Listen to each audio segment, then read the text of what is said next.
Hello दोस्तों, मेरा नाम है सुधीर दुबे और आप देख रहे हैं नॉलेजेबल सुधीर। दोस्तों, आज मैं आप लोगों को राष्ट्रपति के बारे में कुछ जानकारियाँ देना चाहता हूँ। हम में से कई लोग यह समझते हैं कि हमारे देश के जो महामहिम राष्ट्रपति होते हैं उनके अधिकार और कर्तव्य बहुत सीमित होते हैं। सारा कुछ निर्णय प्रधानमंत्री और उनके मंत्रिमंडल के सदस्य लेते हैं।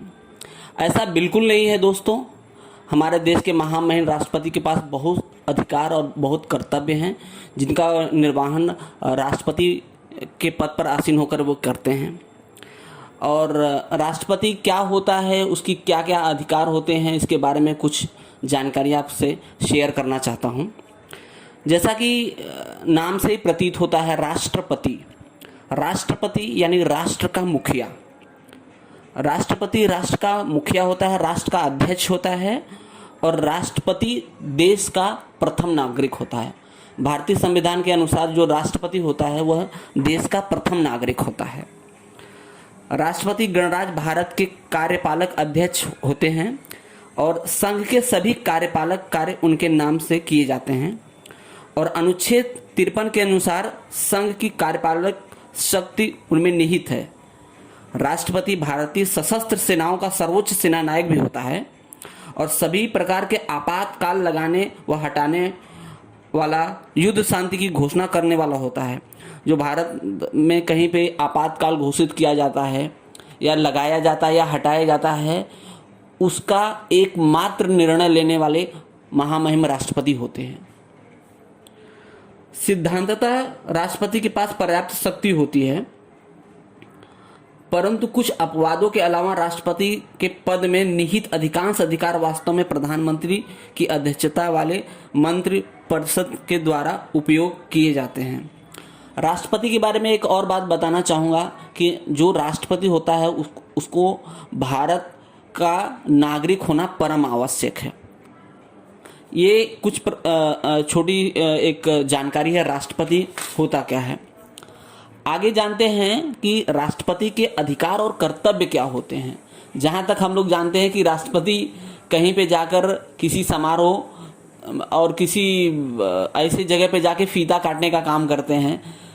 कोई काम का शुभागमन होता है तो फीता काटने का काम करते हैं, या छोटे मोटे जो नियम पास होते हैं तो राज्यसभा और लोकसभा द्वारा जाते तो उस पर साइन करते हैं। ये सब छोटी जानकारियाँ हमारे पास उपलब्ध हैं। ऐसा बिल्कुल नहीं है। राष्ट्रपति के पास बहुत अधिकार और कर्तव्य रहते हैं। जैसे कि उनके प्रमुख कुछ अधिकार और कर्तव्य हैं, जिसमें से मैं 6 अधिकार और कर्तव्य के बारे में आपको बताना चाहूँगा। जो प्रमुख 6 अधिकार और कर्तव्य हैं, पहला है राष्ट्रपति को नियुक्ति संबंधी अधिकार है, एम्प्लॉयमेंट राइट जिसे इंग्लिश में बोलते हैं। नियुक्ति संबंधी 5 प्रकार के मुख्यतः अधिकार महामहिम राष्ट्रपति जी को होते हैं, जैसे कि भारत के प्रधानमंत्री और उनके सलाहकार की नियुक्ति करना। भारत के प्रधानमंत्री के पद और गोपनीयता की शपथ दिलाने का काम राष्ट्रपति करते हैं और उनके सलाहकार की नियुक्ति भी करते हैं। दूसरा, सर्वोच्च और उच्च न्यायालय के मुख्य न्यायाधीश की नियुक्ति करना। जो भारत में जो भी अदालतें होती हैं उसके जो जज होते हैं उनकी नियुक्ति करने का अधिकार मात्र केवल राष्ट्रपति जी को होता है। राज्यों के राज्यपाल नियुक्त करने का अधिकार, जो राज्य के राज्यपाल होते हैं, जैसा कि हम जानते हैं कि हर एक राज्य में एक मुख्यमंत्री होता है। मुख्यमंत्री जो होते हैं वो राज्यपाल को रिपोर्ट करते हैं। मतलब जो राज्यपाल वहाँ का होता है, कोई भी समस्या राज्यपाल के पास लेके जाती है और राज्यपाल राष्ट्रपति का प्रतिनिधि होता है। और सभी चुनाव आयुक्त, जो देश में चुनाव आयुक्त होते हैं, उनकी नियुक्ति करने का अधिकार एकमेव राष्ट्रपति जी को होता है। भारत में नियंत्रण और महालेख परीक्षक ये भी काम राष्ट्रपति के शासन में आता है, राष्ट्रपति के कार्य में निहित है। ये है एम्प्लॉयमेंट राइट है जो राष्ट्रपति के अधिकार हैं। दूसरा, संसद सदस्य में मनोनयन का अधिकार होता है, right to nominate member of the parliament. एक दूसरा अधिकार है जो राष्ट्रपति के पास ऐसे अधिकार हैं जिसमें वो 14 सदस्यों को लोकसभा और राज्यसभा में मनोनीत कर सकता है। 2 सदस्य को लोकसभा से और 12 सदस्य को राज्यसभा से मनोनीत किया जा सकता है। जब भी राष्ट्रपति को ऐसा लगता है कि एंग्लो भारतीय समुदाय के व्यक्ति का समुचित प्रतिनिधित्व नहीं हो रहा है, तो उस समुदाय के 2 व्यक्तियों को लोकसभा के सदस्य के रूप में मनोनीत कर सकते हैं। जैसे एंग्लो इंडियन होते हैं, उनका जो प्रतिनिधित्व करने वाला बहुत कम होता है, तो उसके लिए राष्ट्रपति 2 सदस्यों को चयन करके लोकसभा में भेज सकते हैं। और इसी प्रकार राज्यसभा में वो 12 सदस्य को मनोनीत कर सकते हैं, जो कि वो साहित्य, कला, पत्रकारिता, विज्ञान आदि में पर्याप्त अनुभव रखने वाले ऐसे 12 व्यक्ति हो सकते हैं। ये हो गया संसद सदस्यों को मनोनयन करने का अधिकार, right to nominate members of parliament. तीसरा है जो मुख्य अधिकार है राष्ट्रपति का, अध्यादेश जारी करने का अधिकार, राइट टू इशू ऑर्डिनेंस।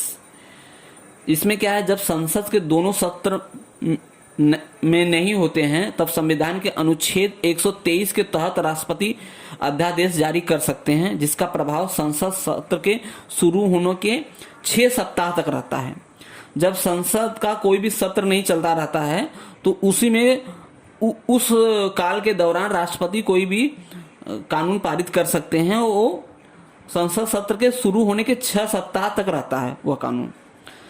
चौथा महत्वपूर्ण अधिकार है राजनीतिक शक्ति का अधिकार है, जिसको पॉलिटिकल पावर बोलते हैं। दूसरों देशों के साथ कोई भी समझौता या संधि राष्ट्रपति के नाम से ही की जाती। किसी भी देश के में या किसी के हमारे देश में कोई प्रधानमंत्री आते हैं या कोई राष्ट्राध्यक्ष आते हैं या हमारे देश के प्रधानमंत्री किसी देश में जाते हैं, जो संधि की जाती है वो राष्ट्रपति के नाम से संधि की जाती है। और राष्ट्रपति विदेशों के लिए राजदूत की नियुक्ति करते हैं। जैसा कि हम लोग सभी लोग जानते हैं कि हम यूएस में चले जाएं, यूके में चले जाएं, रसिया में, जर्मनी में चले जाएं, तो जो भारतीय मूल की कुछ समस्याएं होती हैं उसको राजदूत जो होते हैं वो हल करते हैं। वो एक प्रकार से हमारे देश के रिप्रेजेंटेटिव होते हैं। वो उनका जो चयन करने का अधिकार मात्र महामहिम राष्ट्रपति जी को होता है। तो उसको अंग्रेजी में एम्बेसडर बोलते हैं, हिंदी में राजदूत बोलते हैं। तो जो राजदूत होते हैं हर एक एयरपोर्ट पे मतलब हर एक देश की राजधानी के जो मुख्य कार्यालय होता है वहाँ पे रहते हैं, और एयरपोर्ट संबंधित और कोई भी प्रकार की संबंधित जो समस्याएं रहती हैं या उनको कोई प्रताड़ित कर रहा है या और कोई भी तकलीफ उनको मिल रही है, तो वो सब जो राजदूत के पास आते हैं और राजदूत उसका हल निकालते हैं। और वो जो राजदूत को जो नियुक्ति होती है वो महामहिम राष्ट्रपति जी करते हैं। 5वां सबसे बड़ा जो अधिकार है और जो पावर है राष्ट्रपति जी के पास है वो है क्षमादान की शक्ति, power of clemency. Power of clemency के तहत राष्ट्रपति को संविधान के अनुच्छेद 72 के तहत किसी भी व्यक्ति को दंड को क्षमा करने की शक्ति प्राप्त है या उसकी सजा को कम करने का अधिकार है। यदि राष्ट्रपति ने एक बार याचिका रद्द कर दी हो तो दूसरी बार याचिका दायर नहीं की जा सकती है। इसका मैं एक साधारण भाषा में आपको अर्थ समझाना चाहता हूँ कि कोई भी व्यक्ति है वो किसी आपराधिक मामले में अपराध काट रहा है, जेल में बंद है, और उसकी सजा कम कराने का अधिकार मात्र केवल राष्ट्रपति जी को होता है। वह अधिकार प्रधानमंत्री, उपराष्ट्रपति, मुख्यमंत्री और प्रधानमंत्री के कैबिनेट के मंत्री, यह अधिकार इनमें से किसी लोगों के पास प्राप्त नहीं है। मात्र और केवल मात्र महामहिम राष्ट्रपति जी क्षमादान कर सकते हैं या तो उसके सजा को कम कर सकते हैं। हाल में ही आपने देखा होगा कि निर्भया केस में जो अभियुक्त थे, जो अपराधी थे, वो जेल में बंद थे, उन्हें फांसी की सजा हो गई थी। उनकी याचिका राष्ट्रपति रामनाथ कोविंद जी के पास गई और याचिका रद्द की गई। वो क्षमादान चाहते थे, उन पर फांसी उन पर बलात्कार का मुकदमा चल रहा था और सर्वोच्च न्यायालय द्वारा उन्हें फांसी की सजा सुनाई गई थी। परंतु वो बचने के लिए राष्ट्रपति के पास बार बार गुहार लगा रहे थे और राष्ट्रपति उनकी याचिका रद्द कर दी। ऐसा संविधान में प्रावधान है कि एक बार राष्ट्रपति कोई याचिका रद्द कर सकते हैं तो दोबारा उस पर अपील नहीं की जा सकती है। छठवां जो राष्ट्रपति का जो अधिकार है वो बहुत ही इम्पोर्टेंट है, बहुत ही आवश्यक अधिकार दिया गया है और ये अधिकार है राष्ट्रपति की आपातकालीन शक्तियाँ होती हैं, जैसे उसको इंग्लिश में बोलते हैं प्रेसिडेंशियल इमरजेंसी पावर होते हैं। भारतीय संविधान के अनुच्छेद 352 से 362 तक आपातकाल से संबंधित जानकारी है। इसके अनुसार मंत्रिपरिषद के परामर्श से राष्ट्रपति 3 प्रकार के आपातकाल लागू कर सकते हैं। किसी भी राज्य में आपातकाल लागू कब होता है? जब सरकार की अस्थिरता रहती है तो आपातकाल घोषित किया जाता है। तो उसमें राष्ट्रपति के पास ही ऐसा पावर है कि जो आपातकाल घोषित कर सकता है। इसमें किन कारणों से आपातकाल घोषित किया जाता है? युद्ध या बाहरी आक्रमण, सशक्त विद्रोह के कारण लगाया गया आपातकाल होता है। इसका मतलब क्या हुआ कि युद्ध हुआ, युद्ध की स्थिति आ गई, या बाहरी आक्रमण हुआ, या कोई अपने देश में विद्रोह कर रहा है, तो ऐसे स्थिति में राष्ट्रपति आपातकाल घोषित कर सकते हैं। जिसे राज्यों के संवैधानिक तंत्र के विफल होने के कारण भी लगाया गया आपातकाल। जैसा कि अभी बताया गया कि राज्य में जो सरकार की अस्थिरता रहती है और सरकार के पास पूरे मत नहीं रहते हैं, सरकार अल्प मत में रहती है, तो सरकार गिर जाती है। किसी भी पार्टी, किसी भी पक्ष के पास पूर्ण मत नहीं रहता, तो ऐसे में राष्ट्रपति को अधिकार है कि वहाँ पे राष्ट्रपति शासन लगाया जाए। वित्तीय आपात, यदि देश में कंगाली आ जाए तब भी राष्ट्रपति आपातकाल घोषित कर सकते हैं। राष्ट्रपति संविधान के अनुच्छेद 143 के अंतर्गत किसी भी सार्वजनिक महत्व के प्रश्न पर उच्चतम न्यायालय से परामर्श ले सकते हैं। वो उच्चतम न्यायालय से परामर्श ले सकते हैं, परंतु वह परामर्श मानने के लिए बाध्य नहीं है। ये जो राष्ट्रपति का है अधिकार और कर्तव्य मैंने आपको बताए, जो कि आम लोगों को ये नहीं मालूम है कि राष्ट्रपति के अधिकार और कर्तव्य क्या होते हैं।